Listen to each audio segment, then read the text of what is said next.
Hey, I'm Nick from Kinetic, and thanks for checking out our new series From the Floor.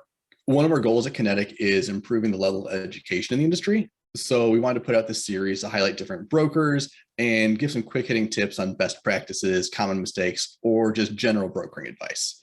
Today we're talking to Jake from Exo Freight. Jake, thanks for being on, man. You want to do a quick intro? Yeah, for sure. I'm Jake McLeod with Exo Freight, Chief Operating Officer. Been in the industry roughly 16 years, all the way from starting out as a broker, a cradle grade broker on the floor, to doing a startup and taking that up to a couple hundred million, a couple hundred people. And now my new project here with founders Chris and Curtis at Exo Freight, changing the flatbed world. Oh, it's exciting, man. I'm really happy to have you on again.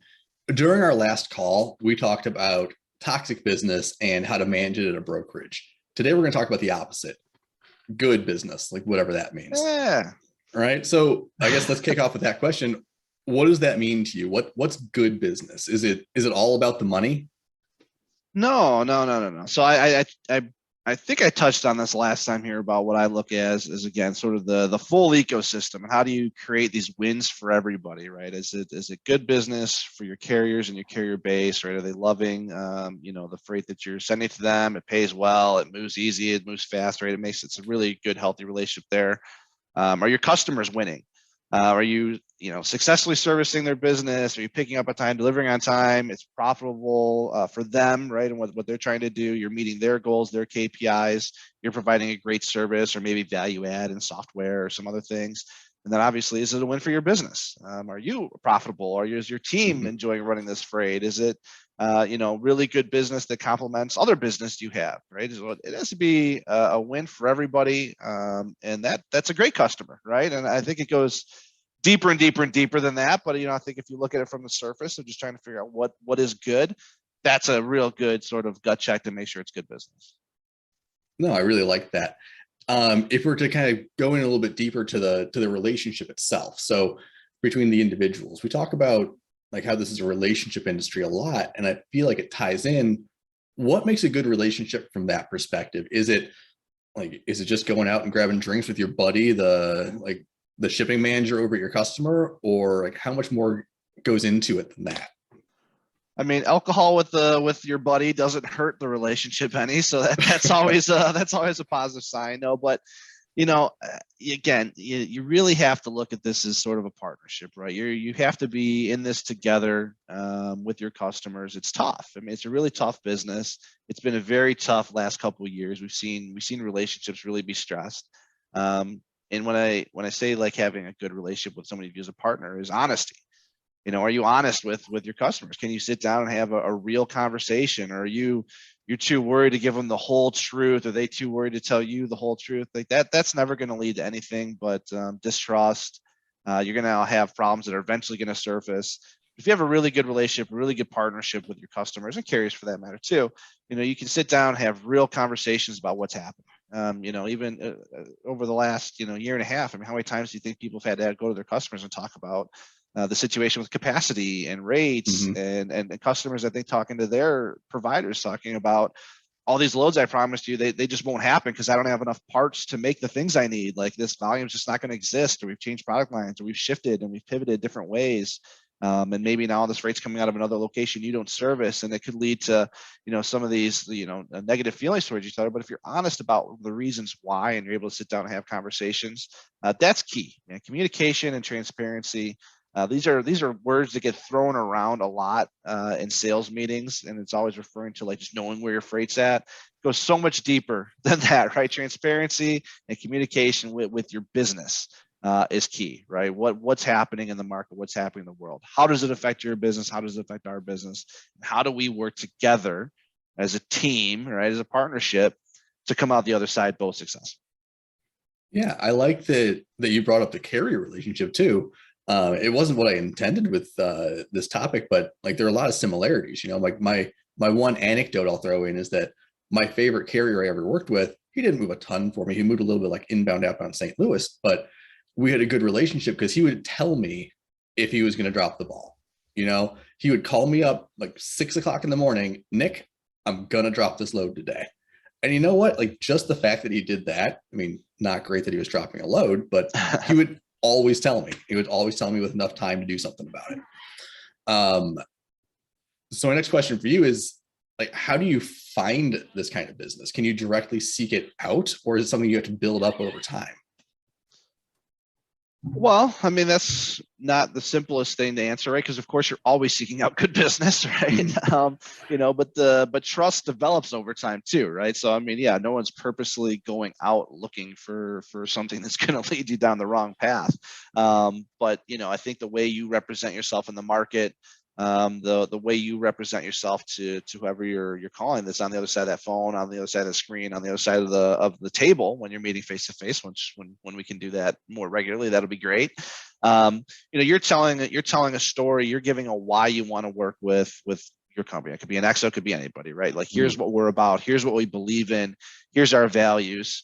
We hear your challenges, you're telling us about your challenges, your need, and we're coming up with solutions together, right? I think that's that symbiosis, right, that starts to work some magic. And it's like, we can do some really cool things together, maybe that haven't been thought of in your business. No one's ever approached you that way before. So it's cool to always talk about those things, right? Rubber has to meet road.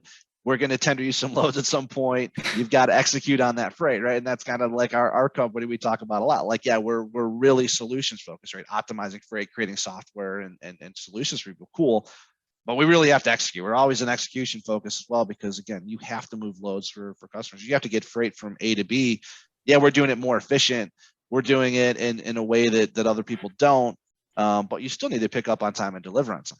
And you still need to have a carrier that is wildly successful operating this too, right? I mean, again, from our position, we're a third-party logistics company, right? I don't have trucks and trailers and drivers and things. I'm relying on the carrier base that we've brought into our ecosystem to execute those loads. So you're always setting out from the onset of that initial conversation to build a relationship in a positive way. Again, by being honest, representing yourself in the way you want to be represented.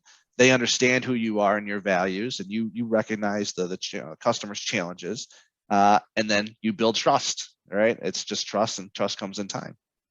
Yeah, and so when you're having those initial conversations with the customer, and I'm sure this also depends on the brokerage and what you guys are looking for, but are there things that tip you off in those initial conversations as to whether or not this is going to work out, or if it's something that, like, maybe you shouldn't pursue? That can be touchy, I guess, to a point, because I'm an optimist, right? I always like to think that there's a path to do business with people. I mean, some of the things you'll hear that are kind of typical, right, is if you start to work with a customer, they're like, yeah, I have 500 service providers, right? And I always go with the lowest rate, right? Immediately, like, that's what people would point towards about being like, particularly not a good partnership type carrier, right? Obviously, the loyalty is to the rate, not necessarily to the person. Sometimes I like to flip the script on those customers. I'm like, hey, like, how often are you going through new providers? Oh, we go through, 50 a week or whatever it is. Well, how many people actually return rates of those 500?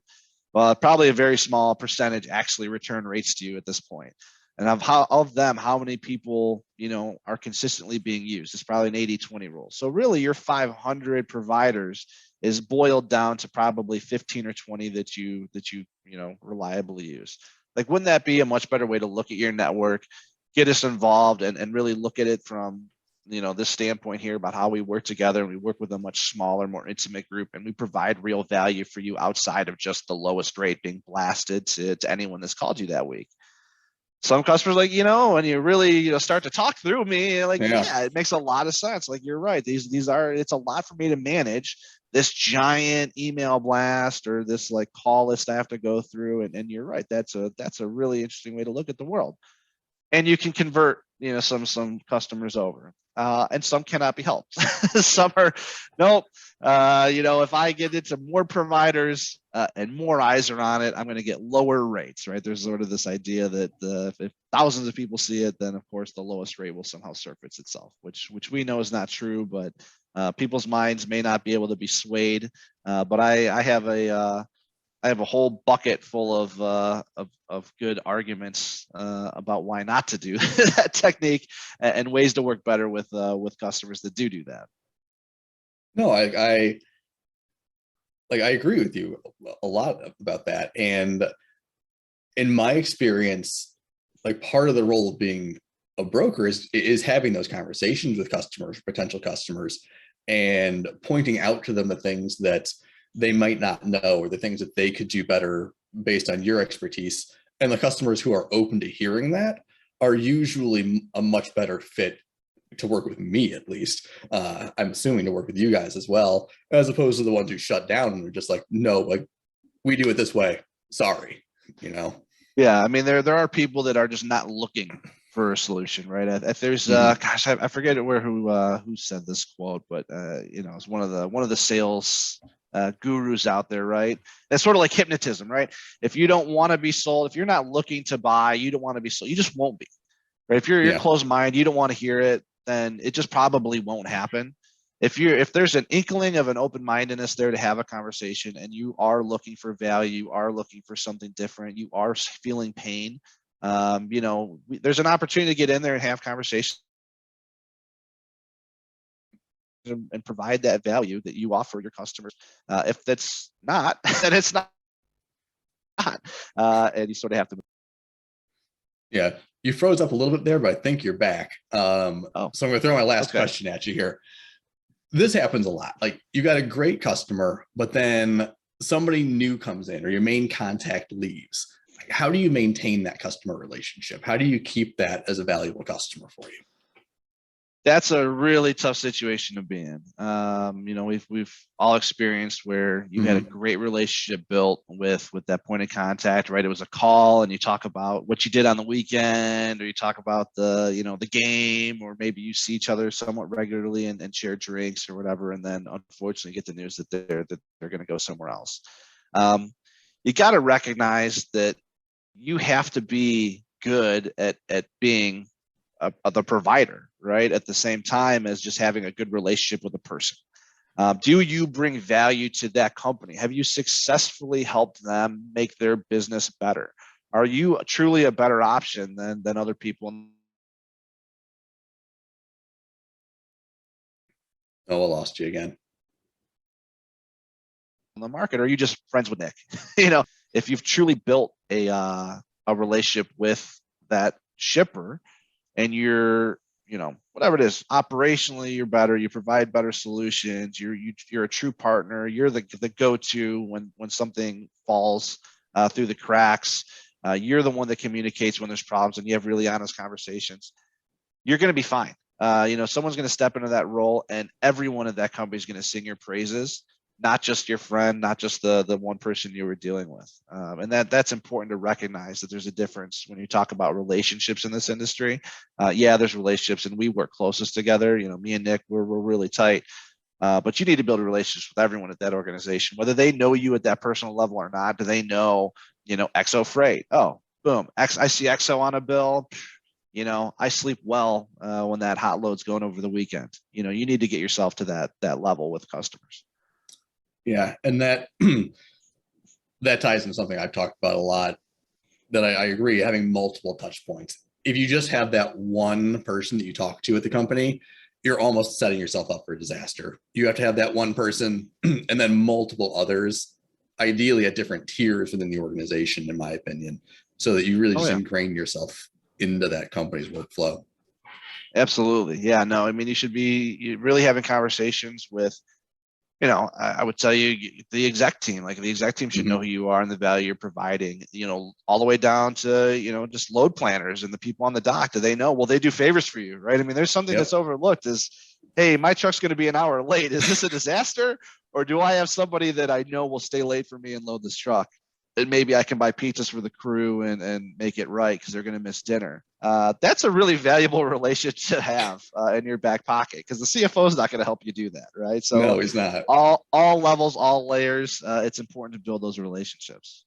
No, I'm really glad you brought that up. I think it's a really, really helpful piece of advice for people. I'm going to wrap it up. Like, that was all amazing advice. I appreciate you taking the time to talk today. We're intentionally keeping these short so that they're quick and digestible, but the industry is really complicated. There's always more to learn. So Jake, if someone wants to reach out to you, how do they do it? Yeah, you can find me on LinkedIn fairly easily. I'm fairly active. If you search Jake McLeod, I'll come right up. Jake at exofreight.com. You can always reach out, email me. I always respond. Our website, exofreight.com. we are hiring. Check out the careers section. I am looking for roles across the entire organization. So please check it out. Awesome, Jake. Thanks for being on, and I'm looking forward to seeing more from you and the group at Exit Freight. Awesome. Thank you so much. Been nice talking to you.